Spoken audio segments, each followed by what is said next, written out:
This conference will now be recorded. All right, fantastic. Good afternoon, everyone. Thank you for joining us. We still have a couple people coming in a little bit at a time. So we just sent out a tweet. We just put in the events channel, and we will get to our main event in just a second. I wanted to go over a little housekeeping real quick. Rules of engagement. This is a go-to meeting, not a webinar. So everybody has the ability to unmute themselves. Please be kind. Also, while everybody is presenting, do not put your phone on hold because we do not want to hear your hold music either. So be cognizant of that. And basically the format will be our fearless leader, Rod, Captain, my captain. He will do his presentation and intro, and then we will get right to our main event. So go ahead, take it away, Rod. All right, good afternoon, everybody, and welcome to all of you who are here for the first time or just curious about what we do. My name is Rod Soto, and I'm one of the co-founders of the HackMiami and Pacific Hackers. And we do have a number of groups that we put together as a percent 27. We do have a number of meetups, East Coast, West Coast, and now Europe, Spain, Barcelona, and apparently Sevilla is now joining. So the future is looking good for vacations for a lot of us. So welcome, and I hope you join us. We meet every 2 weeks. We used to meet at the Broward Library. We'll probably go back soon. We're looking at going back in August. The reason we go to a library is because it's open. It's free. You don't have to sign an NDA. You don't have to go to a big corp where they're going to take your data or they're going to ask you or sell you anything. We do the same thing on the West Coast. On the West Coast, we go to the Martin Luther King Library in San Jose, California. And it's the same. It's open to everybody. You don't have to have a bachelor's degree or master's degree. You just need to have willingness to learn. And this costs no money. I guess actual money, but it will cost you time. You're gonna have to invest in yourself. You're gonna have to read a lot. You're gonna have to challenge yourself. At times, it will be tough because there's a lot of new stuff that you'll be learning, but our purpose is to help you. Our purpose is to help anybody who comes to our meetings. And it usually takes between a year and a half, 2 years for people to get jobs in actual InfoSec. We're going through a crisis. There's no doubt about it, and it hasn't hit yet. We're starting to see the layoffs. We do have a channel, a Slack, which is where we all talk, which is the %-27.slack.com. You can email info@hackmiami.org or rod@hackmiami.info, and I would send you an invite. We also have a Discord channel. But the Discord channel invite you will get through joining Slack. So we are still testing the Discord channel. We may move. We don't know yet. We have around 400 members right now in Slack, and we're gonna take this slow until everybody feels comfortable with Slack. The last time we met, we were playing Hack the Sad. I think we placed around 300. We didn't do very well, but it was fun. And some of the challenges were incredibly difficult, but that's what it is. It's about to challenge yourself and try to learn new things. A lot of that stuff we didn't even know what to do, but it was about astrophysics and space, and that's what hacking is. Challenge yourself and think outside the box. We do have a job offers channel where I'm posting everything is coming. Remember when you join, that most of us know a lot of people in the industry. So even though there's not a job posted, that doesn't mean I cannot pick up the phone and call somebody and say, hey, do you have anything coming up? And it might help you. And it might help you bypass the HR, everybody. I found 100,000 people sending resumes. I've been through this the last Great Recession, and it was tough. So hopefully with the talk that we're gonna have today, I'm looking forward. We're going to learn how we can cope and adapt our skills to join an industry that is still hiring. I can tell you right now, they're still calling people left and right. Not too long ago, there was a record cyber attack in terms of DDoS. We hear about it. I mean, that's how it is. That's the thing about cybersecurity. With crisis, the cybercrime goes up. So that's good for us. So the reopening is up, and things are coming back. I will let you guys know when we decide to meet again in person. We're looking at August. And then again, join the meetup. Check us out on Twitter, and check us out in Slack. One more thing. It is, I feel like I need to say something about this. And I didn't want to speak on behalf of our members. I want our members to speak about this. And I reached to some of them. Some of them told me they didn't want to say anything. Some others told me they will put something together. So we'll see what happens. But I personally like to say that what happened with Mr. Floyd is horrible, and it should become them. And we stand in support of the change and equality and justice. And we support the right of people to be heard and the change for police reform. That's what should happen. I mean, if you go to the Slack and you ask about somebody being in a situation where they were in trouble or they had issues with police, everybody will probably tell you something. So if any of you, because I don't feel like speaking on behalf of you, wants to say something, by all means, let me know, and I will fully support you. We had some people on the West Coast that they wanted to put something together. I supported it and I posted it. So I leave HackMiami to get a consensus, and let me know when you guys are ready. I'll be glad to support you. And with that in mind, today we have Hassan Johnson. Hassan is the recent recruit, and I've seen him in several of our meetings.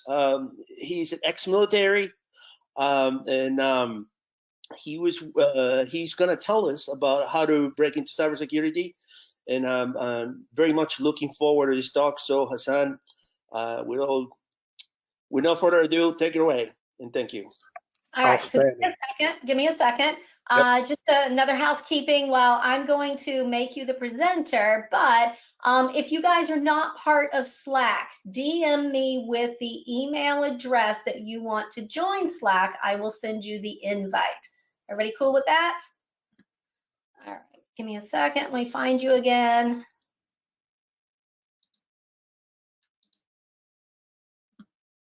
All right, so you should have the presentation, the presenter request. Did you get that? So yeah, I got it. I'm ready to go. You're all set. Thank you very much. Outstanding. Thank you. Greetings and salutations, everyone. Thank you for joining us today at our monthly meetup, HackMiami. Today, I'm going to give a talk on breaking into cyber.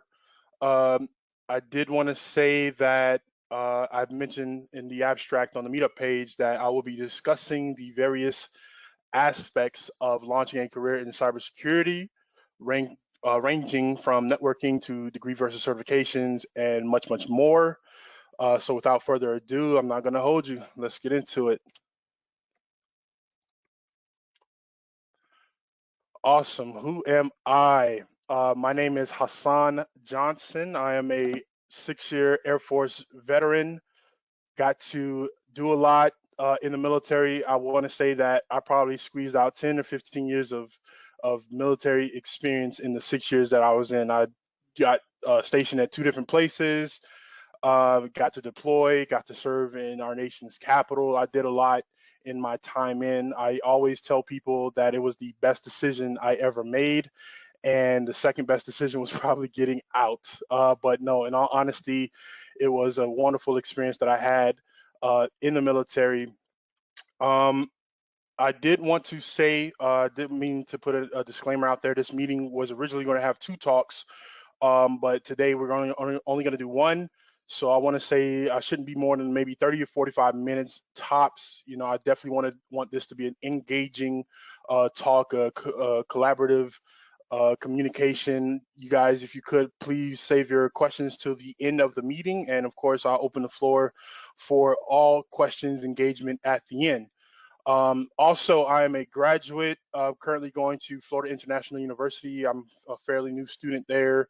Got my bachelor's at University of Phoenix, and now I will be attending FIU in the fall. I'm still waiting to see how this all plays out as far as signing up for classes and things of that nature. I'm going to be online, but I still have to figure that whole system out. So my master's is going to be in network engineering, is going to be in computer engineering and a focus on the network security side of the house. And lastly, I am a father, an entrepreneur, and I am a cybersecurity analyst. I've held a number of positions in my stint in IT security. Has been technically it will be 2 years in July of this year that I would have been in IT security. I've been in IT for over 4 years now, but IT security 2 years in July next month. So I've done everything from junior security analyst. I've worked in a SOC. I've also, in my last engagement, I was a cybersecurity analyst, one of two people for our entire organization. So basically, we took care of everything security. We built out the entire play of how security was going to look like for our organization. And as a shameless plug, I was unfortunately, due to the ongoing pandemic, I was laid off. So I am open to opportunities right now. I'm open to relocation. I would love if you could, if you have anything available out there. I'm obviously looking on my own, but if anyone on this talk has any opportunities, I'm definitely open. My info will be at the end of this meeting, and I will I am in the HackMiami Slack group, of course. If you can see in the background, I have the Guy Fawkes picture as my profile picture, and my tag is DA hot sauce in HackMiami. It's a long story. But anyways, let me continue. So here's what we're going to be talking about today. The purpose of this talk, what motivated me to want to give this. I'm going to be talking about breaking into cyber. I look at it in two ways. You have external, the things that are outside of yourself that will aid you in getting in the field and advancing once you get in. And you have your internal, things that are inside of yourself, things that you have to work on, personal development, basically, in order to get into the field and again to excel and move up in the field. Externally, I'm going to be talking about, give you some stats. I'm going to be going over the degree versus cert debate, which is in all of IT. It's a topic that's constantly being discussed. Resume details, a little bit of info on how impactful a good resume is, projects as well. And then, like I mentioned, internally, your network, OJT, not just the training you get on your job, but what are you doing at your job, wherever you are, whether you're in cybersecurity now or you want to be, what can you do on your job to train yourself to better position yourself, not only to get into cyber, but on your job as well. So that's kind of what that is about, your drive, your passion, your motivation, intelligence. And that might go without being said, but cybersecurity, I've learned, definitely takes a plethora of different perspectives to become the best asset to your company. You have to look at things from all different kinds of angles. Creativity, you have to have the ability. Reverse engineering is not just a way of reversing malware, but it's also a way, even from an IT perspective in general, how to break fix, how to fix problems that you run across, reverse engineering it. And then I'll close out with a conclusion, some references and resources and questions, and of course, open the floor up to any of you guys who have questions. And, just again, I want this to be driven by communication from you all. So let's continue.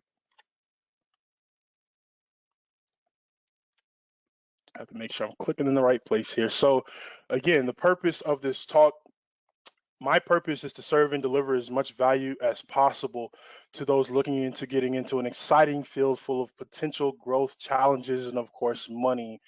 If you've known me or if you've seen me in person, you know that about me. I'm big on serving. I'm big on delivering value, especially when it comes to getting into cybersecurity.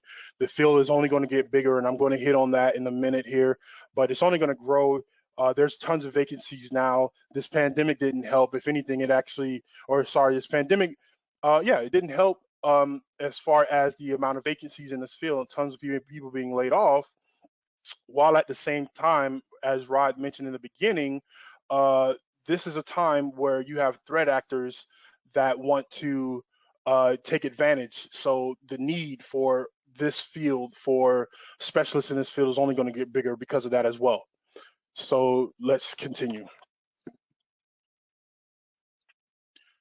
So externally, like I mentioned, there's going to be things outside of yourself, outside of who you are, that you're going to have to work on in order to really break into this field. And I'll touch on that now.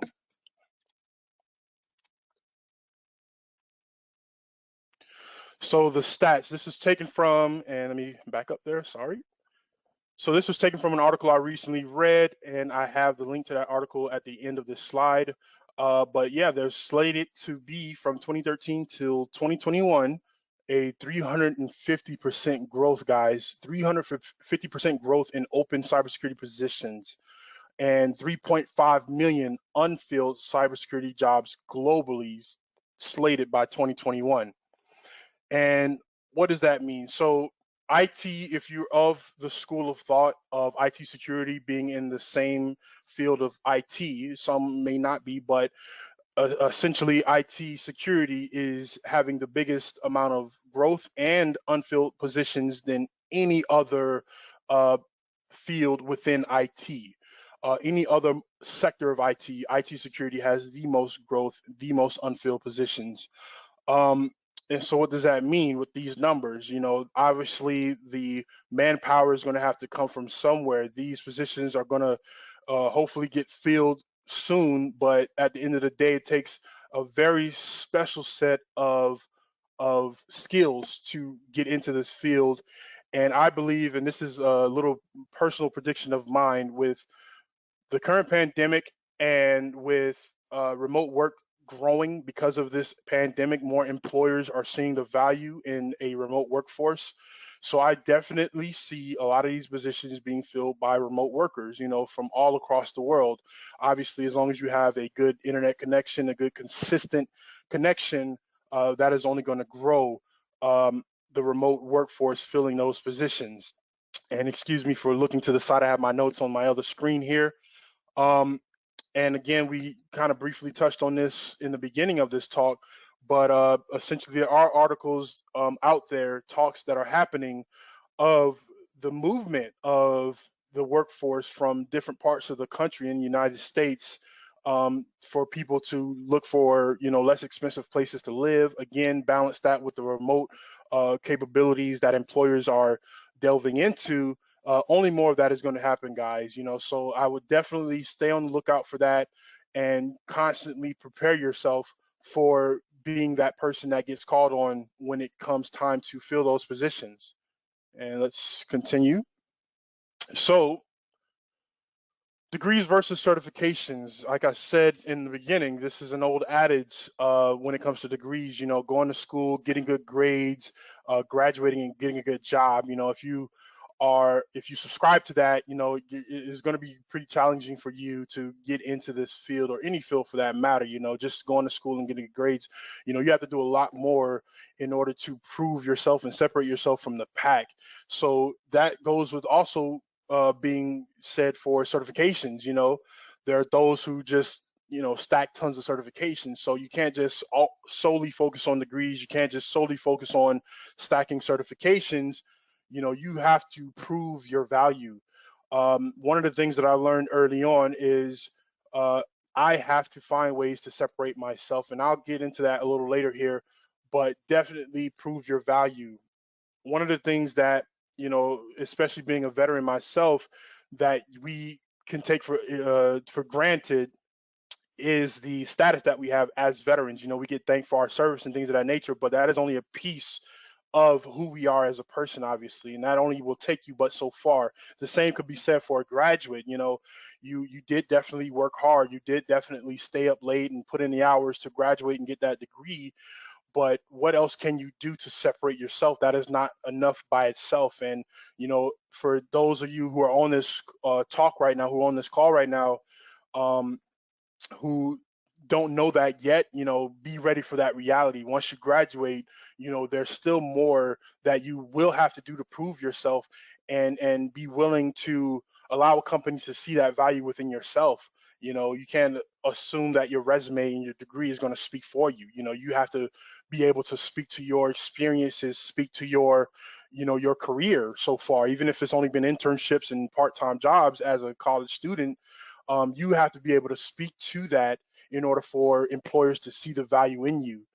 Um, and lastly, I did want to hit on the fact that what works for me might not work for you, and I'm sure anyone else who's on this call that's experienced can say the same thing. What got them into the field might not necessarily be the same thing that gets you into the field, or will help you move into different um, levels within your company or different positions within other companies.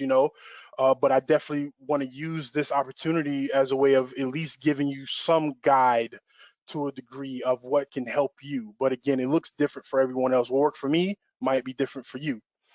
Um, and don't rest on your laurels, guys. Don't rest on your laurels. Whether you're a veteran, like I said, like myself, whether you've been in the field for 5, 10 years, whether you're a college graduate student, graduated top of your class, don't rest on your laurels. Constantly seek to do more, be better. And I'm going to hit on that a little later. So when it comes to getting into the field, when it comes to stepping out and putting a face to a name and getting your name out there, your resume, what I want to say is, unless your network is very well established, unless you have your name out there quite a bit, your resume will be your first impression. The saying goes that you only have one time to give a first impression, and you definitely want to pay attention to everything you have on your resume. Take time to look at all of the different things you're putting in there. Don't just list job description. Actually put in your resume job descriptions. Actually put in your resume what you have done. Put yourself in the mindset of a recruiter, of a hiring manager. What can you do for me? One of the things that I always tell guys looking to get into this field, and things that have helped me, is understand that employers, hiring managers, recruiters are always tuned into WIIFM. What is in it? What's in it for me? What can you do for me? What value can you bring to this organization? Are you going to be a good investment of my resources to bring you in? So if you have that mindset, kind of put it into your resume, guys. I put it into each and every job description and each and every job that you've done, each and every task that you've accomplished, project that you're a part of. Quantify it as much as possible in order to help hiring managers see the value that you can bring. I want to say that, maybe there'll be a chance for me later on, or anyone else, to give a talk on just your resume alone, because this truly can be a talk in and of itself. Just having specific line items in your resume. You're only going to have but so many seconds, honestly, of time in front of a hiring manager to have them look at you, see what you've accomplished, and decide whether you're going to go into the move to the next step pile, or you're going to go into the not going to happen pile. You literally are going to have a few seconds. You need to make sure during that time that you feed your hiring managers as much eye candy as you can when it comes to what you've done, and learning how to better do that over your career. In my personal experience, I've learned that it helps more than anything to set times to go back into your resume, to set times, whether it's every few weeks, or better yet, every month or two, going back in it, updating it, putting new objects in there, as far as projects you've done, as far as tasks that you've accomplished, money that you saved your organization, time that you saved your organization continuously. Your resume is a living document, guys. Your resume is something that you are constantly updating, constantly filling in with new accomplishments, new information. Obviously your name, your address, your email, your phone number, obviously those are things that need to be updated, but every accomplishment, every piece of value that you can give or have given to your organization needs to be constantly updated in your resume. So that way when an opportunity presents itself or someone is reaching out in their network for the position that you may have wanted, you'll have a document that is ready to go. You don't have to say, hey, oh, wait, give me a minute to up. It'll already be good to go. So constantly do that, guys. And of course, LinkedIn, you see the image I put there. LinkedIn is extremely important as well. That platform is only going to grow. That is aside from your resume, that is your next, level of impression that hiring managers, recruiters are going to get from you is through your LinkedIn profile. So definitely make sure you're paying attention to that. You're doing your due diligence, updating it, putting relevant information, projects, conferences, all of these things matter. I'll hit on that more later. But that was things that were not necessarily told to me in the beginning. I had to learn it over time. And I hope that, I'm giving you guys enough value so that you can, apply it to your career as well. And again, I'm seeing a few comments here. Definitely want to again mention we'll have plenty of time at the end to go into questions and just talk at the end. But yeah, like I said, LinkedIn, pay special attention to that. Projects. What I wanted to say here, with projects, definitely find ways, guys, even if you're not in the field yet. What worked for me was getting as much experience as I could in projects that were either presented to me or I caught wind of, and I informed my leadership at the time that I could help and this is what I could do. Anything that you can take part in, that you can document what your impact was, what the outcome of that project was, will help you. Add it to your LinkedIn, add it to your resume, add it to your blog site, wherever you can get your name out, wherever someone can find you, click, add it to your YouTube even, talk about it. So that way hiring managers can get a better picture of, okay, this is a serious individual when it comes to this career field. They're not just looking to clock in and clock out every day. They are truly passionate about what we do here, what they do, and they look like a more worthwhile candidate. And this all, and I'll go back over this, but this all goes into separating yourself and standing out, guys. Again, quantify as much as you can. That's something I'm still learning to this day. When I was in the military, I had to give a lot of different feedbacks, and I had to give reports and reviews on the guys who are assigned to me. And part of doing that was quantifying that individual's impact in our team and having that troop understand that they need to do that for themselves so that they can make my job easier. So likewise, guys, when you're working on your resume, when you're working on your LinkedIn, make it easier for the hiring managers and recruiters to find that information out about you. What kind of impact? Not it's not all about just what you did, but what impact did what you did have? What percentage of money did you save your company? How much money? How fast, 6 months faster we got this project finished, a year, however much time you save the company. Those are things hiring managers love to see, recruiters love to see. And I would impress upon you to definitely take note of that. If you've not done that yet, make that a part, make a mental note to continuously do that. Document everything you've done, every project you've taken part in, and add it to your resume, your LinkedIn, and where people can see you. And of course, internships.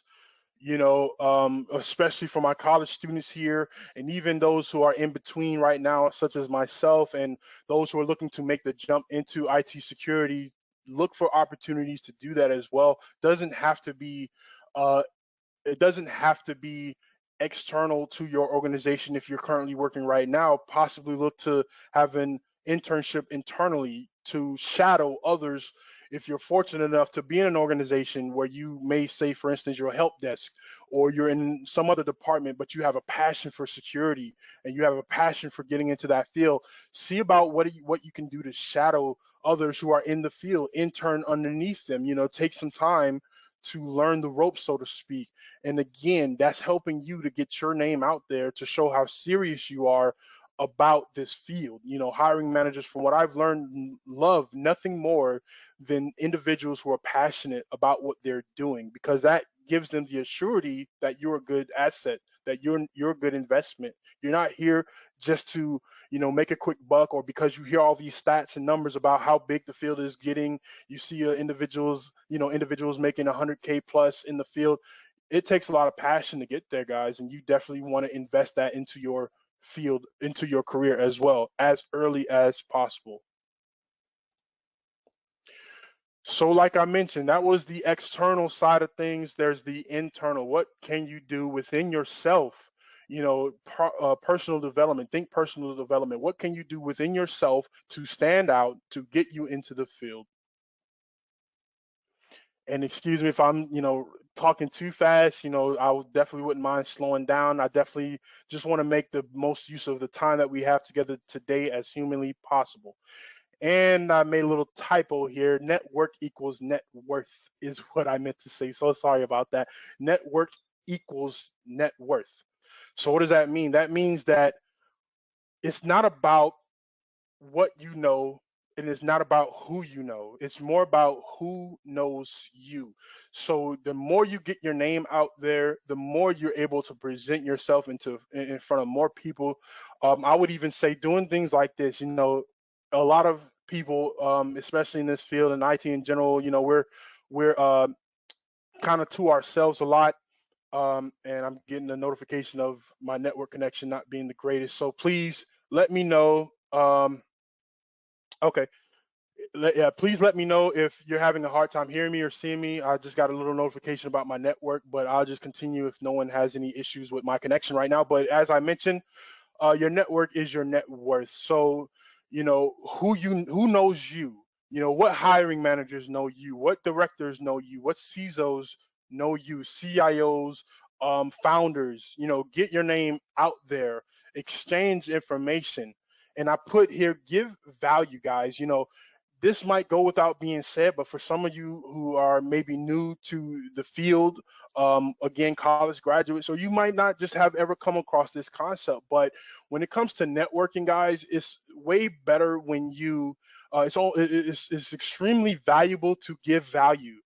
Don't seek to only establish connections with people and to get from them an opportunity for a job, but actually look to see how you can help that individual out. Maybe there's a project they're working on and you might be better at some aspect of that project that they're not good at.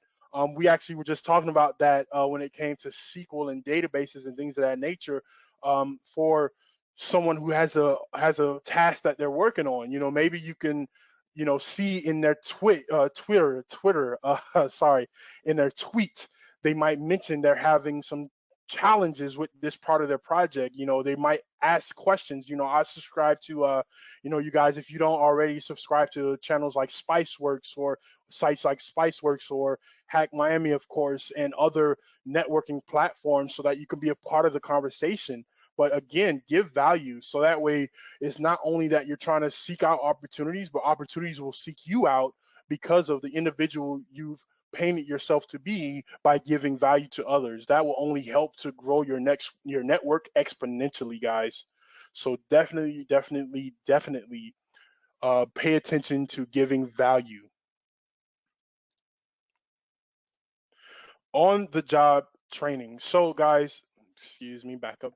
So yeah, on the job training, as I mentioned before, it's not just about the training you receive for the job you have at hand. When I say on the job training, and the reason I've made this slide here is so that you guys can understand, train not just for the job you have, but for the job you want. And if it can have any relativity to what you're doing, if you're help desk, if you're a sysadmin, but you have a passion for security, that's what you want to get into, find ways to incorporate security principles. If you're building out a website, you obviously want to pay attention to web app, the OWASP top 10. Find ways to secure and harden that site, that web application. You guys, when you're dealing with databases, even if you're not a database security admin, so to speak, security is in all of our lives, whether you see that or not. So find ways to incorporate these things into your daily job, so that way you can again stand out, add it to your resume, add it to your LinkedIn, but more importantly, make it a part of who you are. Like, always be learning. In sales, there's always be closing. I believe in IT and IT security, especially because of how many things change, how quickly our landscape can change. Look at this pandemic, how many things have happened. You guys might not be privy right now to a lot of the activity, the ransoms that are happening right now, ransomware and things of that nature. But guys, when things like this happen, it's only a matter of time. So you have to always be learning, always open your mind to the newest vulnerabilities, like be cognizant of what is happening in the world. One of the things I'm not 100% sure if I put this into another slide, but Reddit forums, and definitely I did list it in another slide. So a few sites that you can use, Krebs on security, things of that nature, to stay cognizant of what is happening. Find ways to use those tidbits of information, obviously with the appropriate approvals and change management in your current organization. That will go so far, that will take you so far when you do that. Incorporate that into your lifestyle. Always be learning, always stay ahead of what is happening. Volunteer, guys. One of the things that I learned in the military is never volunteer, but that couldn't be further from the truth in IT security, to be completely transparent with you all. Find ways to give time, give value in the form of on the job training. Like, what can you do to stand out and be more of an asset to your current company, so that way you could again be noticed, have more to add to your own, like I said, resume and wherever people can find you at, and you can make that a part of your internal motivation. Like, always find ways to give value, and of course document. Again, this is something I had to learn early on, and excuse me, and I used to talking so much, but this is something I had to learn early on, guys. Like, document everything that you do and quantify it as best you can. Have a notepad, OneNote, whatever you use to take notes with.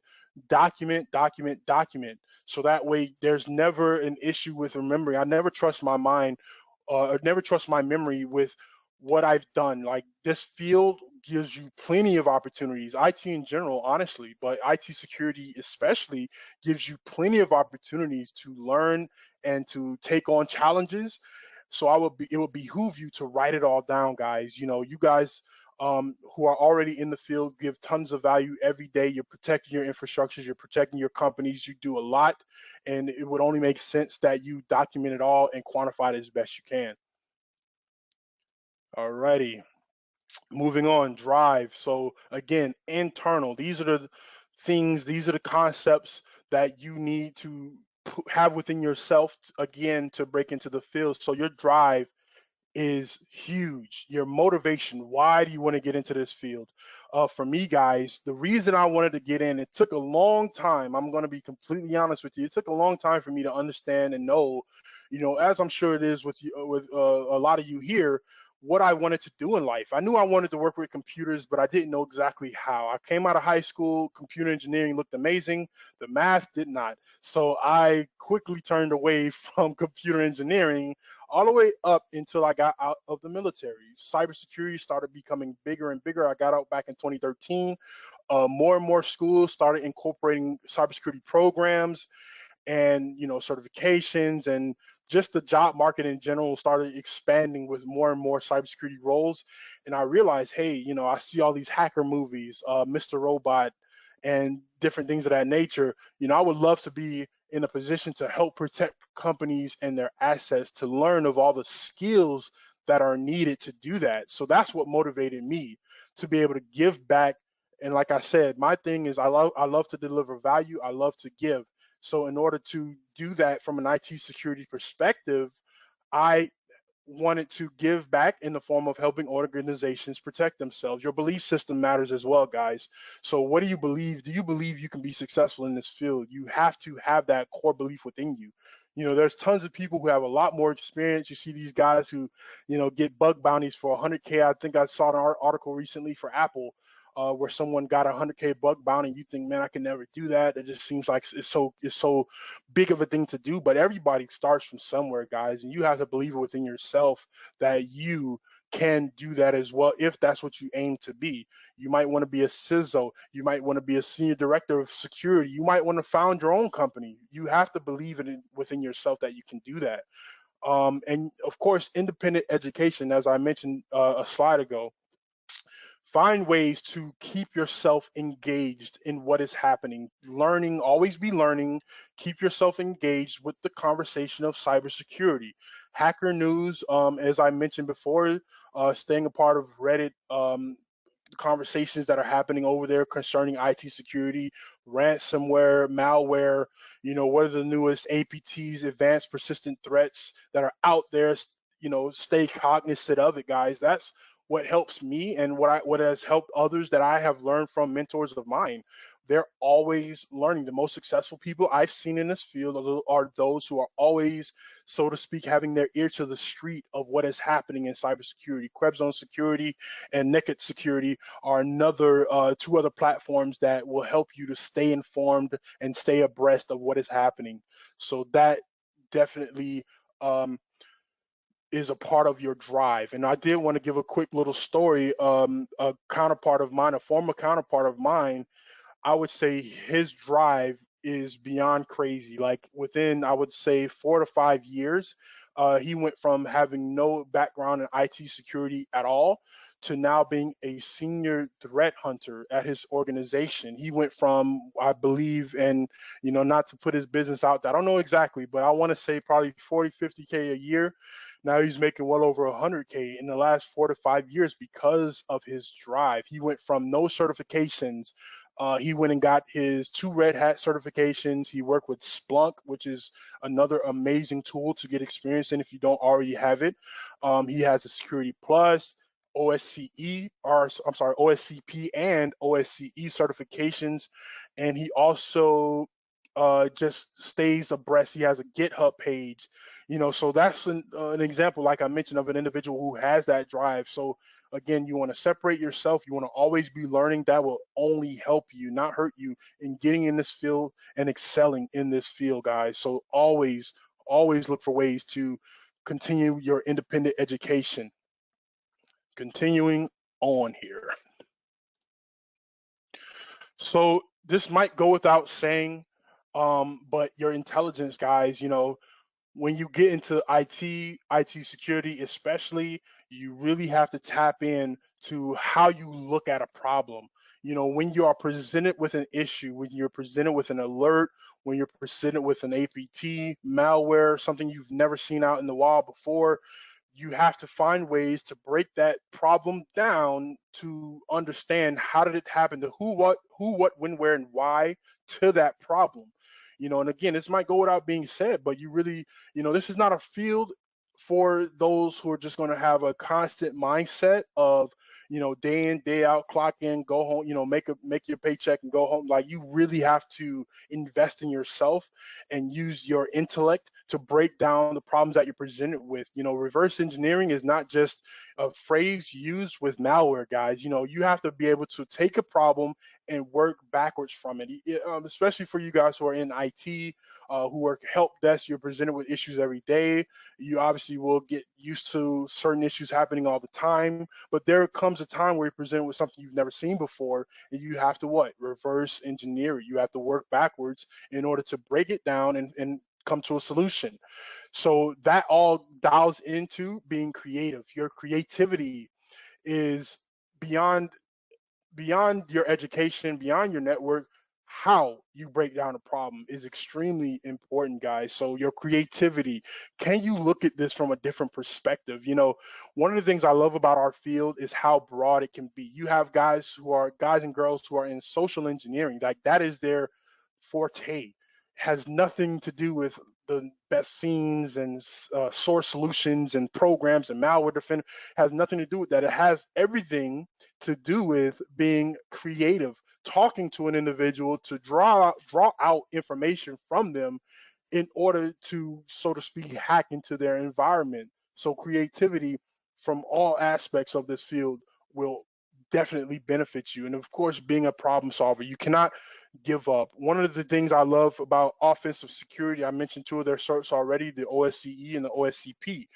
Their phrase is try harder, guys. Be a problem solver. Never give up. CTFs might be your best friend if you're looking into getting into this field, if you're looking to get into this field, because they push you to do that. They push you to learn. They push you to grab onto new technologies and new just things that you've never known about before. For me, that's what it does for me.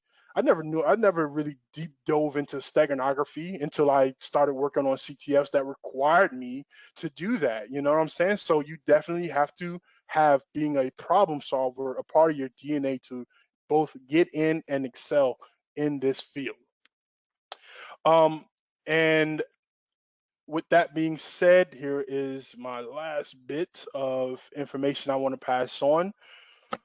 Discipline, discipline, discipline. Again, this may be something that goes without being said, but you definitely want to be disciplined when it comes to this field, guys. You want to be able to put your head down when it comes to these certifications, when it comes to your degrees, your knowledge, your independent education.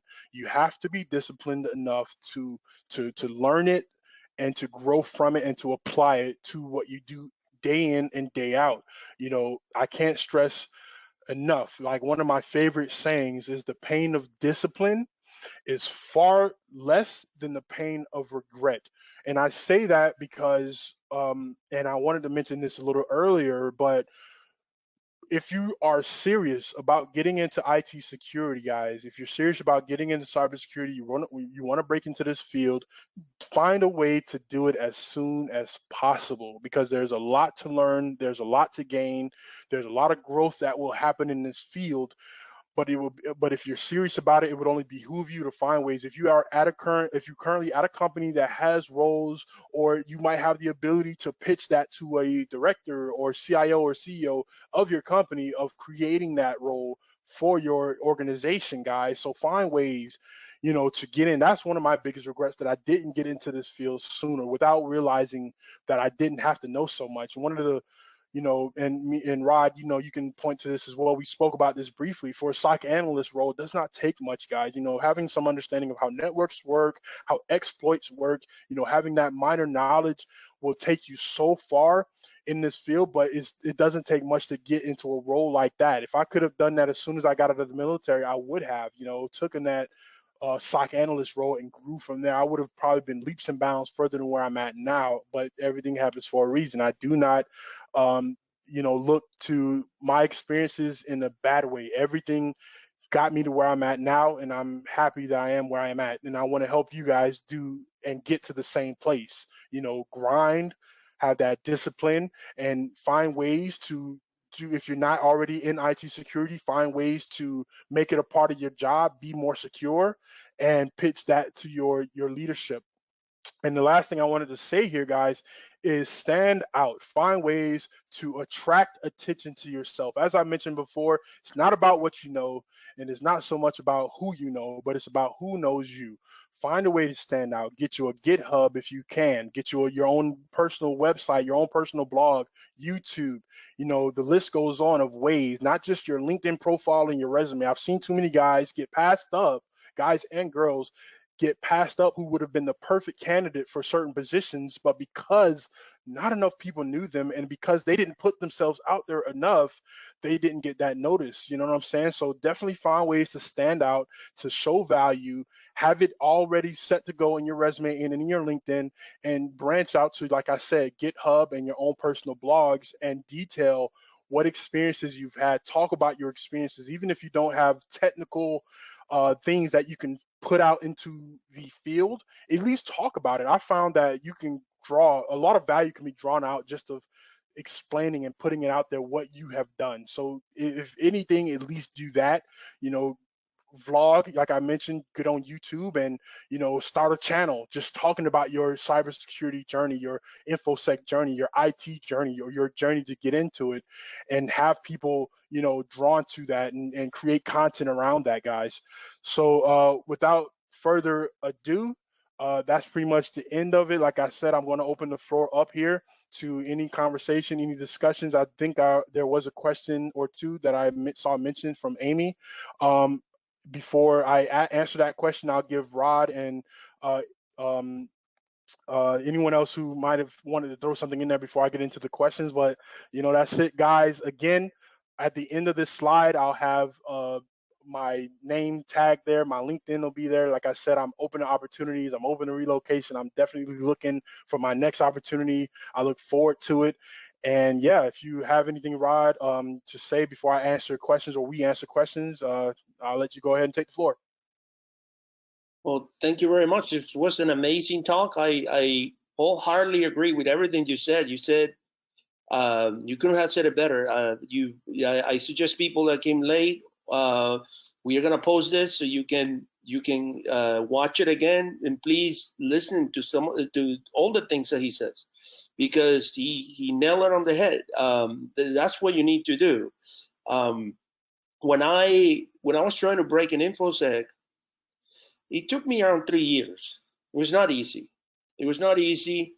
I had to finance my own training because that's I guess, the irony of it. You get all these profiles and they want all these certs that only corporations can pay, and they want all this experience that only at the job you can have. So the way I went around it is I did what Hassan just said. I started going to HackMiami. I played every single CTF I could. I ended up winning the Black Hat CTF in 2012, and that's what actually got me into the industry. I remember I was interviewing with the CEO with the president, sorry, of Prolexic, and he told me, if you can win the Black Hat CTF, you can do the job here, and that's how I started. And when I was trying to get an infosec, I remember standing and sending resumes, and I never heard from anybody. And that's something that I want to point out here. Your best bet, and usually the recruiting happens with who you know. And HR may not be your friend. Sorry to say this. It's usually better to meet the hiring manager. It's usually better to have somebody introduce you. So joining clubs, joining associations, things like the ISSA, the IC Square, your hackerspace meetups, your college association with companies or people in the industry. Just a better way to network yourself. I can tell you an example. When I hired Greg Linder was an ex-military, and what I like from him is that when I saw him playing my Capture the Flags, he did pretty good. And Greg learned to hack because he had to crack video games in order to play them because you couldn't afford it, right? So I thought that was amazing. And I saw him on my CTFs. I saw him winning. And I remember I told my boss at the time, I said, listen, you please hire this guy, right? Like, I don't care. I'll take the blame if he fails. I knew he wasn't gonna. I just saw his passion, and I saw how smart he was. He didn't have a bachelor's degree. He didn't have anything. And I said, I want you to hire this guy. He's now one of the top reverse engineers in the industry. And that's how a lot of people in InfoSec teams that are successful hire. They hire in skills, not degrees. I know that with the crisis, they may get, again, with the stupidity, you have to have an MBA and blah, blah, blah. Listen, I almost got fired for hiring a PhD. And since then, I learned that before I hire anybody, I will have them do something technical because you never know. You get all these letters and things, and that doesn't tell me anything. Now, if you show me a resume where you went to DEFCON and you play, or you play, I don't know, Hack the Sat, or you play in many places, that tells me, oh, there's a willingness here to learn new things. There's a willingness here to think outside the box. And again, come to the meetings, meet people, and that's usually how things happen. One more thing before I pass it around: do not fall for the trap of I had to pay all this money in order to get into the industry. That's not true. During the Great Recession, I remember, and that tells obviously this is my age. Back then, being an MCSE was a big deal. I don't know if some of you even know what MCSE is, but this is like a Microsoft Certified Systems Engineer, right? Yeah. So there was this huge scam where you had to basically get in debt. You had to get a loan, pay $50,000, and they will tell you they will guarantee you a job after you finish 6 8 months. Don't fall for that, guys. Don't fall for these schools that said, oh, if you pay us 2,000 3,000 whatever, you're gonna be ready to go and you're gonna get a job. That's not true. You got a higher chance of getting a job going to HackMiami than paying all that money that you probably don't have and that nobody has if they're unemployed, hoping that there's somebody that somehow they're gonna pay attention to you. So please don't fall for that. It's a scam. And with that, I don't know, Daniel, if you want to say something. Yeah, I was going to answer the question because it was posted a little while back. Rod, from this individual named Amy. I see the chat. Oh yeah, go for it. I see in the chat, Amy. I'm not sure if you were going to unmute yourself, but I was going to respond just because you asked already. Okay, So hi. hi, yeah. So I see you asked, can you give examples of what projects have worked for you? I've heard of colleagues having their personal projects dismissed in interviews because they didn't encompass enterprise and or prod environment experience. Any advice? So to be honest, and Rod and Ms. Gizmo, I'm not sure if you want me to use your real name, but yeah, it definitely depends. It depends on what opportunity you're looking at and what projects you're using to kind of sort of defend why you're the best candidate for that position. So for instance, if you're looking to work in a SOC and you've kind of sort of set up a similar environment at home, and you might want to take note, and again, I'm not sure if this is what you're looking to get into, but Splunk, like I mentioned earlier, look into that language, look into that software, the Helk, HELK, which I believe is Hadoop and Elk Stack. A lot of you guys might know what that is. Looking to that, but basically, try to find, if you're going to use a project for any opportunity you're looking into. Obviously, you want to fine tune that project for that opportunity. For a SOC analyst, it'll be certain projects. For if you're looking to get into application security, what WAFs have you worked on? What databases have you secured? You know what I'm saying? So make sure the project. So again, it really depends on what projects you're using to defend your value. But I would say start there.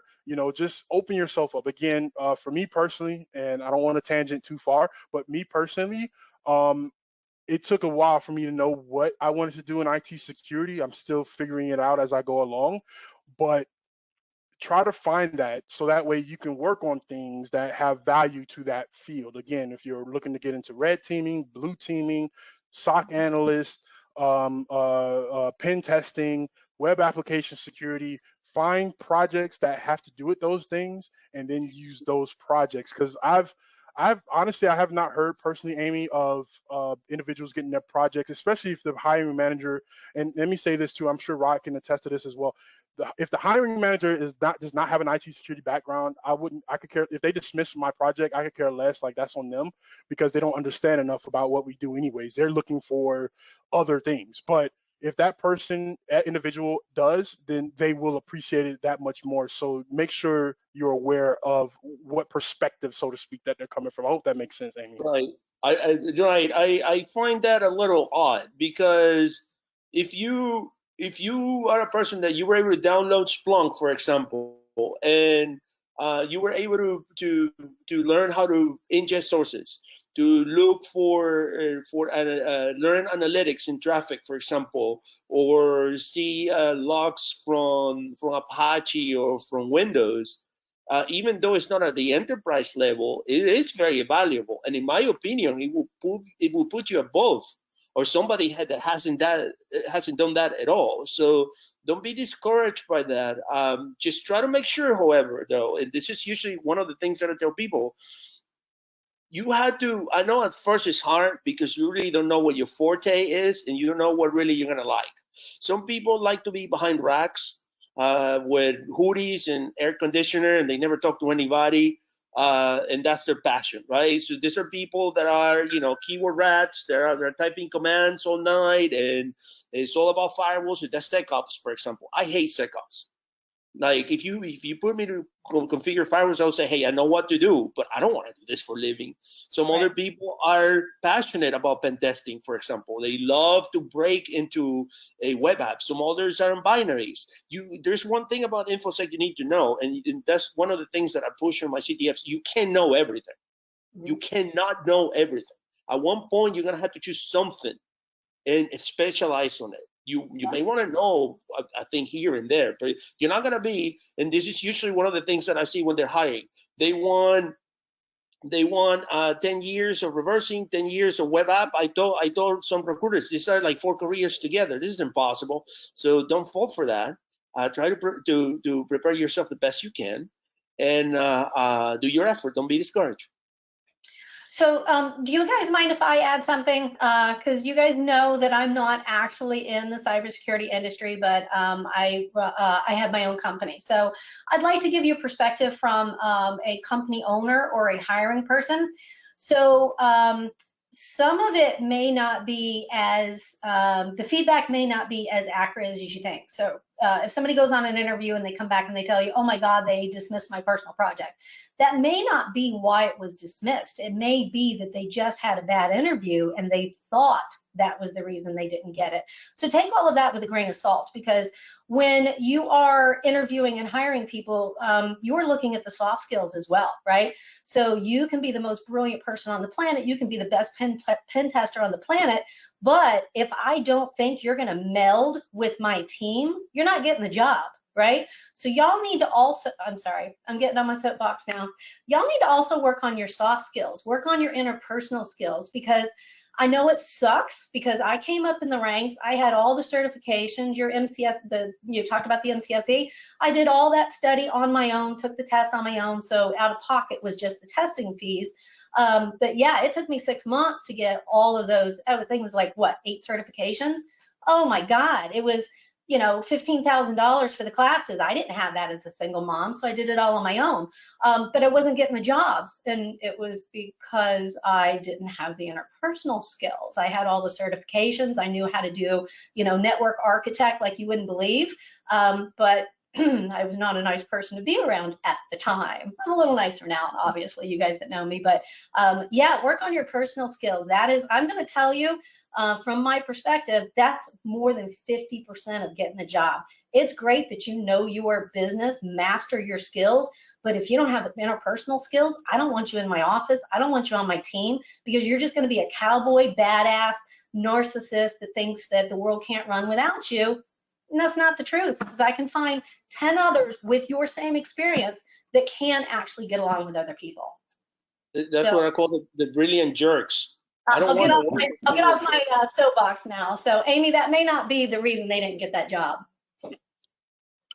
Yeah, I wanted to piggyback on that real quick. Soft skills, oh my goodness, they're everything. I feel like I know this talk could have probably gone even longer if we were to deep dive some of the topics I presented, but soft skills, I've found, and this is to Amy and anyone else on this talk right now, the majority of positions, honestly, I'll say all the positions I've ever had, my soft skills probably mattered just a lot more than my technical, because you, and this is even coming from my background in the military, morale is everything. Like, you can push production down so far if you are negative, if you're not helping to produce a positive environment. So that will definitely take you far in this field as well.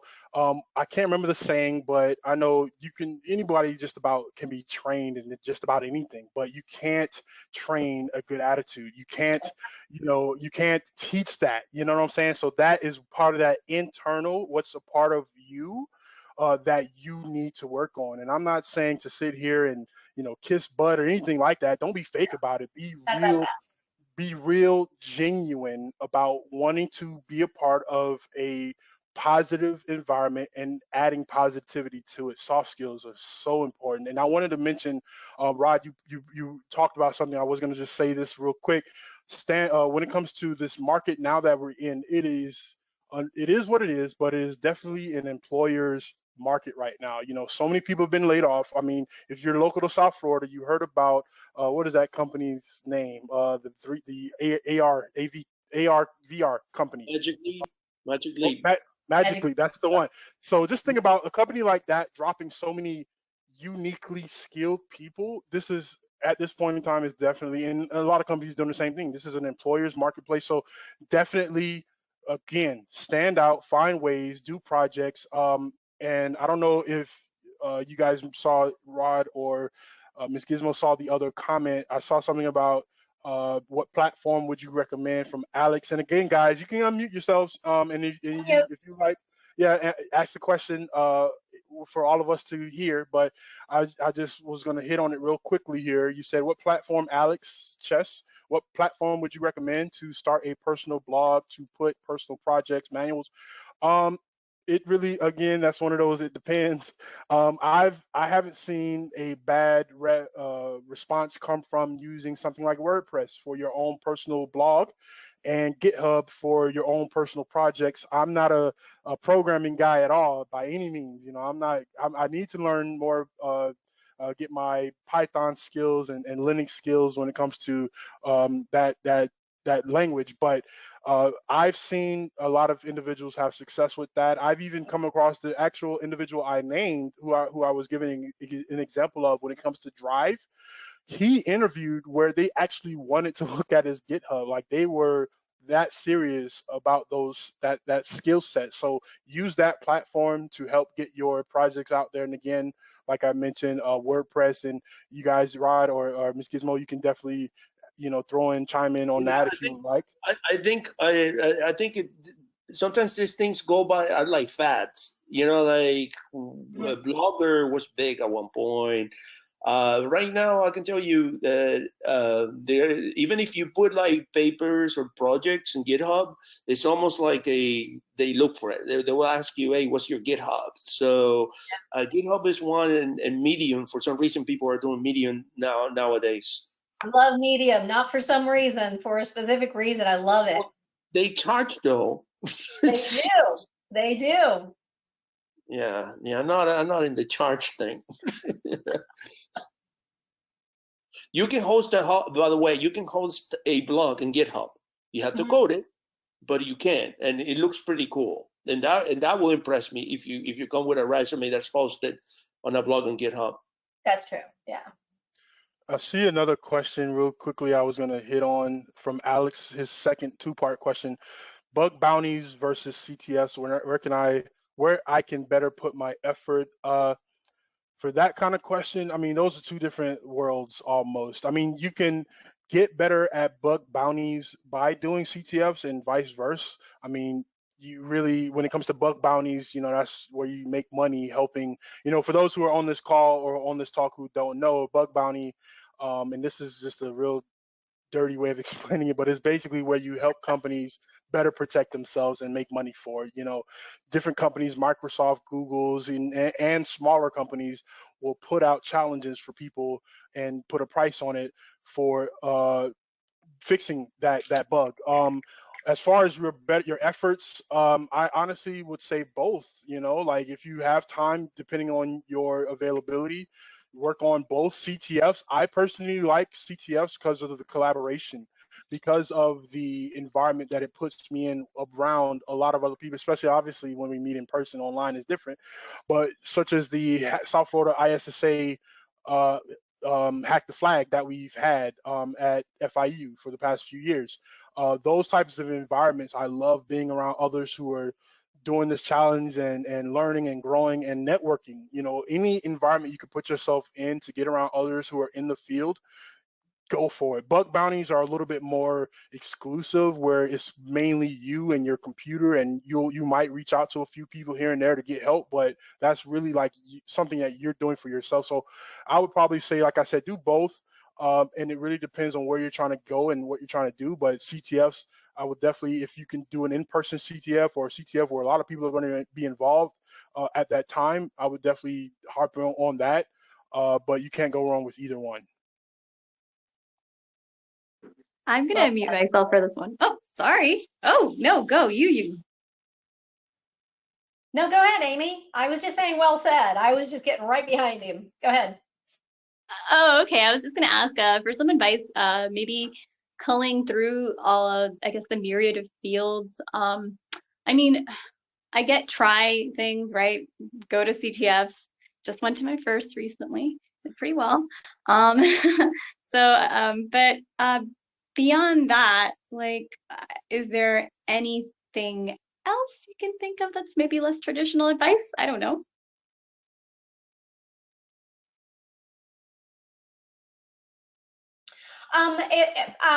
Less traditional advice. As Rod said, in my experience, joining the Hack Miami group, I know that a lot of people that join, they'll come in, they're nervous, and they're very shy. They won't speak during their first meeting or two meetings or whatever. But then I always like try to get some feedback. What did you think or whatever? And most of the time, they just like completely go. They're like, these are my people. I finally found my people. They finally found their tribe where they fit in. And as Rod said, you spend a year and a half, 2 years in the Hack Miami group with the presentations that we give, the education that we give. And I also have to promote the ISSA because I'm on the board of that as well. But the education that you get there, knowing the people and knowing who's there, and then getting the industry information of who's hiring and what skills. A couple of weeks or a month or so ago, we had a thing on Splunk. So I know Steven's asking about Splunk, right? He's saying, oh, because he didn't have Splunk. Maybe I read it incorrectly. I'm perusing. But you get those things. So, we have sessions on Splunk. We have sessions on the higher end things. Rod does, the basic pen testing 101. He does Metasploit. You get all of that when you join these meetings and get this education. And then just person after person is like, oh, I got a job at Akamai. I got a job in this SOC. I got a job as, a security analyst here. And you can't deny that much success. But the personal skills, the interpersonal soft skills, I'm all about that. So. Yeah, I was just gonna By the way, piggyback on. Oh, so sorry. Go ahead. Go ahead. sorry, I was gonna say that was such a good plug for this club. But yeah, thank you. That's great. It is absolutely true. Oh, Rod, you were saying something? I'm sorry. Yeah, the person, Steven is saying that it's hard. It is hard. It's not easy. It is not easy, and I see you put a lot of effort. My question to you is, do you want to stay in Florida? Because some of the things that you put in there, it's going to be very hard to find somebody here in Florida. You may have to relocate. You look to me like you will be great at AWS or at Facebook or at Google. We have people at AWS. I can introduce you to them, and but you're gonna have to move. They don't budge. You have to go to Seattle. So you have to consider that it's very hard in Florida. The industry is very small. That's why I always tell you guys that the Hack Miami is a victim of its own success. Once you get into this industry, you leave. Maybe you stay your first or second year, but once you start getting senior, there's not much of industry here.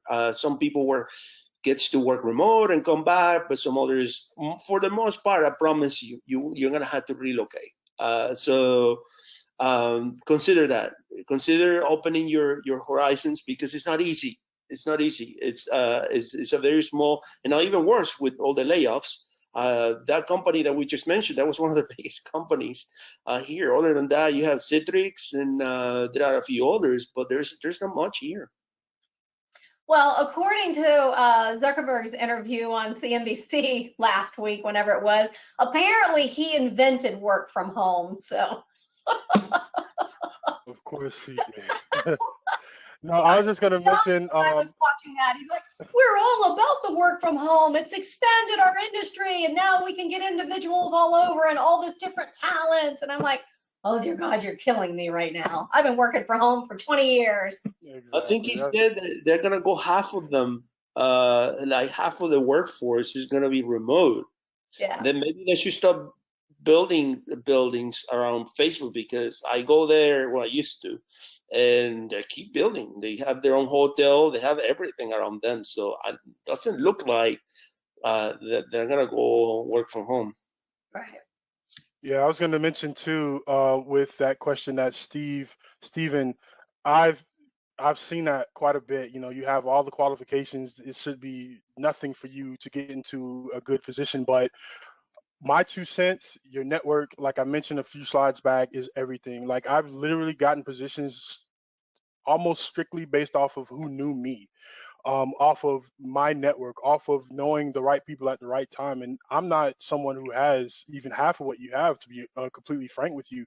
But I was fortunate enough to be in a position where, because someone saw the passion that I had and knew that I wanted to stick and stay in this field, I was recommended for the position. Like literally, one of the best positions I had, and I'm kind of sad that I'm not still there because it was an amazing opportunity. But one of the co-founders actually of SFISSA South Florida, who's a CIO now, actually interviewed me, and I got a position because of someone in his network again that knew me, and he saw that we had a connection on LinkedIn. So that would be outside of your own self-education, outside of the certifications and degrees you have, bro. Tap into your network. Like Hack Miami to me was like a blessing in disguise. It was actually something that was introduced to me going to Nova. One of the individuals that I went to school with knew about Hack Miami, and invited me out to a meeting. And from there, it's been curtains. You know, I've been able to network with the right people, get to kind of get more clear vision on what I wanted to do in the field, where I wanted to go. But again, Rod is right. You know, you definitely, if you're not getting remote opportunities coming to you, you're probably going to have to look to move, expand your horizons, open yourself up to relocation. But definitely, your network is so valuable, man. I might be preaching to the choir. You may already know this, but again, this market right now is not the easiest to move around in, but definitely reach out. One of the keys I'll mention when it comes to networking, is if you see a company, and this is like a little hack, so to speak. If you see a company that you want to work for on LinkedIn, you see individuals who work for that company, pull their ear a little bit, like drop a little information in their ear, like, hey, sir, ma'am, or whatever their name is, I see you work here. I'm very interested in the positions you guys currently have or may have in the future. Like I mentioned before, give value. Find ways, if they're working on a project, if they got something going on, find ways to give value if you can. But if not at that time, you can't find ways to give value, pull their ear a little bit. Like, look them up on LinkedIn is amazing for this. You can see someone who works for Microsoft. You can see someone who works for Google, Amazon. Reach out to them. Like, type in security on Amazon in LinkedIn, and it'll show you security engineers, architects, so forth and so on. Reach out to them, and it doesn't hurt to try. Just get, again, it's about who knows you, who's getting eyes. Because what it sounds like to me, Stephen, from what I'm seeing, it's just that you don't have enough eyes yet. Again, the market, whatever's happening is happening, but you don't seem to have enough eyes on you, because it really, like, with that amount of experience and certifications and stuff like that, man, it really shouldn't be hard to get your first opportunity in security. But try that out, yo. I would definitely suggest trying that out. Go on LinkedIn, go to a company that you want to work for, FireEye, even whatever company it is, and try to reach out to one of their even the director, CIO, CEO. It doesn't hurt, and let them know that you're very interested. And that's another part of the whole setting yourself apart, standing out, that I mentioned earlier on. And I'm seeing questions. You guys, again, please don't hesitate. I'm going to mute myself now, but please don't hesitate to unmute yourself and ask. I'm going to start scrolling through right now, but that's my take on that. Okay. Okay. And then, go ahead, Amy, ask your question. Go ahead. Yeah. Okay. So I just got an offer. Not sorry. I just got a recommendation from a professor for an AWS internship. And I guess I was just wondering, should I somehow get an offer? Some miracle happens. What should I do to? I mean, I don't know. How can I best advance my career from that point? Having, mind you, just starting, right? That's Well, Rod all the way. the best way to leverage on that is, if you're going to AWS, and this is, I guess, the technical part, is take their free trainings. So that way it will help you when you go in, you're not starting from scratch. So things like that may help you. They definitely have, there's plenty of free training from them. So I will take it and prepare myself for it. Same things, things such as if you're doing security, OWASP, don't 10. If you're doing networking, TCP/IP. TCP/IP, everybody must know TCP/IP. You have to learn. This is the classic question. They're going to ask you what the OSI layers are, the 7 OSI layers. It's usually a classic question. And then Linux. Linux is important to know Linux. I don't care what Microsoft says. You had to learn Linux. Learn Linux. Force yourself to learn Linux. Get yourself a Linux computer. Use it every day. Oh, I'm already there. Okay, awesome. Then this is going to be great for you, because if you have to do a lot like a terminal work, you already know what to do. Yeah, okay. I guess like my question was more toward like how okay, how would I don't know, I guess if they hire internally, like that might be something that you know about, right? How would I go about being a more attractive candidate? I don't know, man. That's Yeah. an excellent question. That is a perfect way to phrase that question, by the way. I can tell you when we were at HackMiami, for example, or at Splunk, you don't choose lightly the internship. Usually internships are seen as a way to hire somebody that has a lot of potential and will not cost us thousands of dollars by a recruiter, or we'll have to have our own recruiters, scavenging and looking for people. So internships are a way to acquire talent. Do your best. Do your best. But again, like Hassan said something that is very important. Your intelligence, your personal relationships, and sometimes, and this is something you will see in your career, it's not your fault. You are among people that you may not click with. You're among people that may not like you. That doesn't mean you're bad or less. It's simply not the right place for you. So you also have to look at it the same way. Is this a place you want to stay? Is this a place you see yourself? Of course, if you need it, all of us had to suck it up at one point, right? But don't abandon your passion. I don't know if Stephen is still on the call or not. Shoot, I know he's. Stephen had to If dip anyone, out. okay, if anyone has this information, I know someone at Deepwatch actually. I used to work for him at UDT, so I'm not sure what his handle is on Slack, but if anyone on the call can please connect me with him, I would definitely love to. Like I said, I'm all about giving value, so I would love to connect those two guys. Deepwatch, and this is to Rod's point, is actually one of the few companies that I know of that is almost 100% remote. So that might be the perfect opportunity for him. So if he's good with Splunk, I think I mentioned him saying that, because I did recently check out Deepwatch's careers page, and that was like the only position they have posted was like a Splunk engineer or something like that. So if he's got that experience, anyone on this call, please reach out to me, Rod, Miss Gizmo, please let me know, and I'll definitely connect them to each other, because yeah, I actually do work. I used to work with somebody who is currently at Deepwatch right now. Also, I wanted to mention, Sam also put in here, if you're a student, consider awseducate.com. And from what I understand, it's a pretty good resource. Sam can speak more to it, or if you have some specific questions, maybe Sam can answer them for you. But I did want to throw that out there because that is a good resource. Also in our Slack, there's various channels that are available. So as Rod mentioned, there is the jobs one, but there's also training and education, social engineering.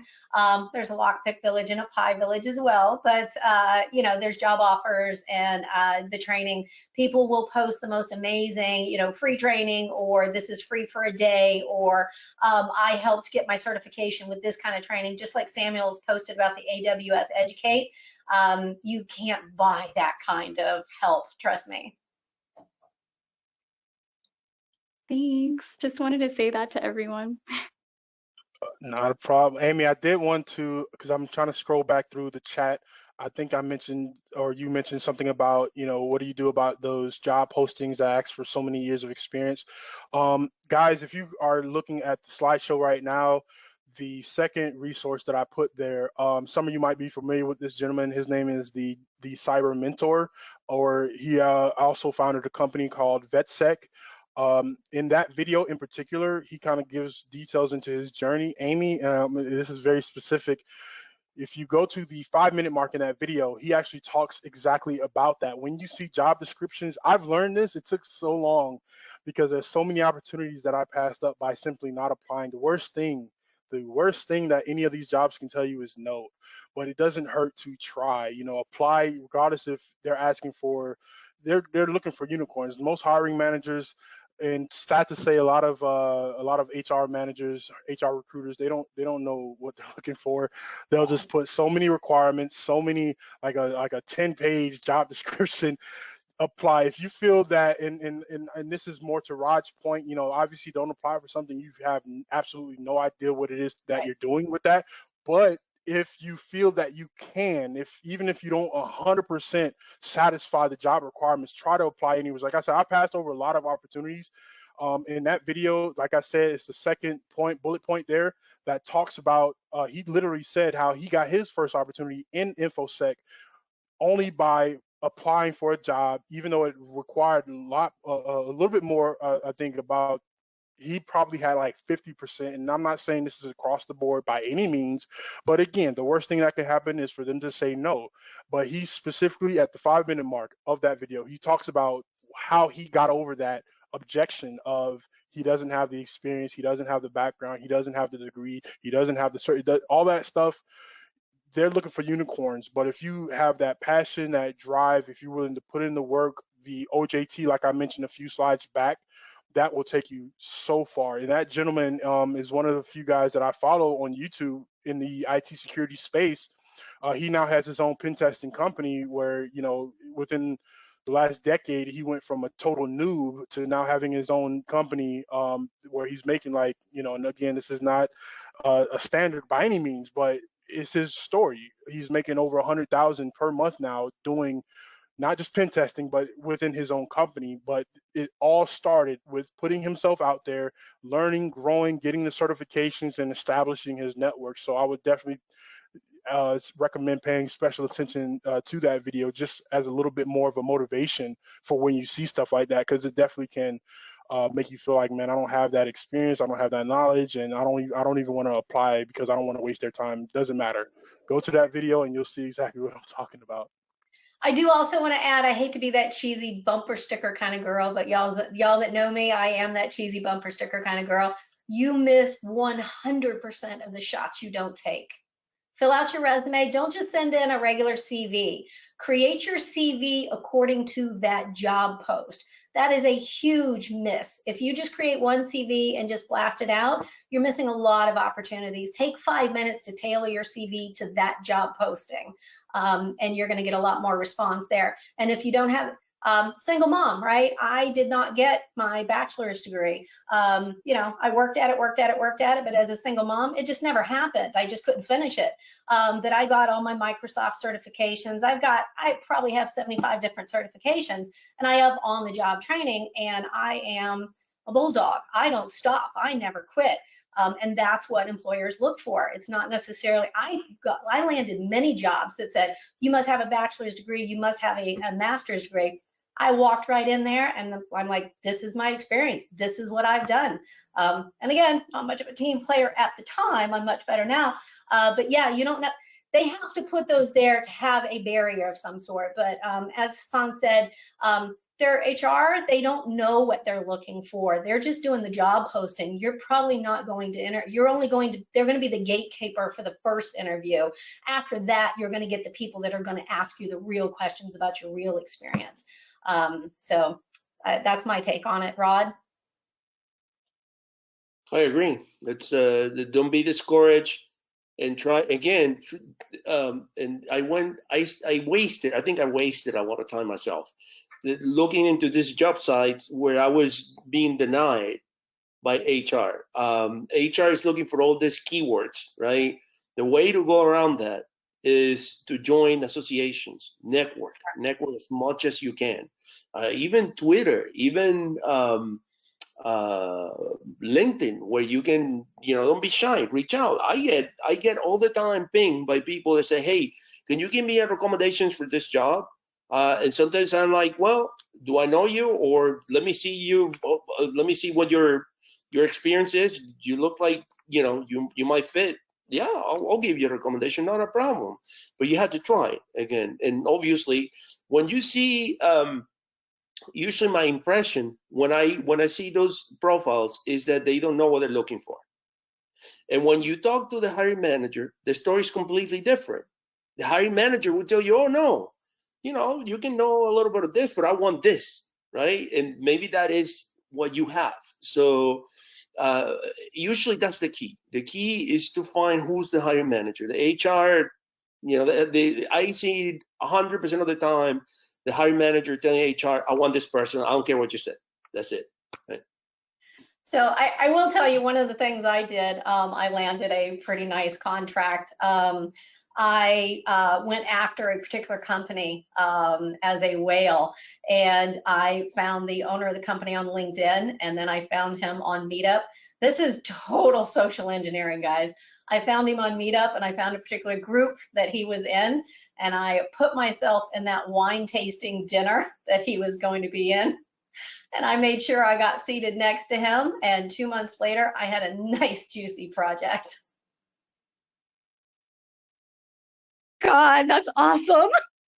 Stalk them. Use the skills you have. And one of the things that landed that project was a concert. That's what we bonded over. Axl Rose. We bonded over Axl Rose, if you can believe it. Yeah, I was just gonna throw in my 2 cents, like you said, Ms. Gizmo, as far as the gatekeepers, guys. The degrees are nice, the certs are amazing. The way I always put it in a pecking order: experience over everything. Like, what you've done is more important than any of those pieces of paper. But the thing is, you have to get through the gatekeepers. But if you have that network, the gatekeepers won't matter. So kind of take what I'm saying with a grain of salt, but balance it. Like, so yeah, you have the gatekeepers, the bachelor's degree, the certifications to get through them is one thing. But again, if you build those relationships and focus on your network, like I mentioned, the little hack in LinkedIn, find ways like Ms. Guzmo just mentioned. That's amazing. Hack your way into these. This is what the field is: cybersecurity. Like, hack your way in. Build those relationships, and it'll be so much easier to get where you want to go. But again, like, take it with a grain of salt. So if you have your degree, amazing. If you have the certs, amazing. It doesn't hurt to go after the certs as long as it's not cost prohibitive for you. But definitely try to get around those gatekeepers as best you can, because I can tell you from firsthand experience, if the hiring manager, the security guy or girl in that organization knows you, sees you, or knows someone or so forth and so on, the 6 degrees of separation, Yep. they'll push you through. I promise you, Amy and whoever else is on this call that's wondering about that kind of thing. I want him. I want Amy. I don't care what you say. I don't care if she checks all those boxes. I want her. They'll get you through the gatekeepers better than having the perfectly crafted resume and all the degrees and certs that you could ever want. Like, that will take you way further. So that's why I'm a huge proponent of, networking and getting out of that, shell. I wanted to say this, I couldn't think of the word earlier, but introvert. Like, a lot of us, I find, in IT are introverted. We're to ourselves, but we can be social butterflies when we get around people who are passionate about what we're passionate about. And when you network with those people, it helps you to get out of that, so to speak, introverted shell, because they're right up the same alley as you are as far as what you want to do in your career. So definitely reach out to those people, find those people, and make that a priority. Like I said, for me, my personal opinion, experience over everything, networking, and then degrees and certs fall under that.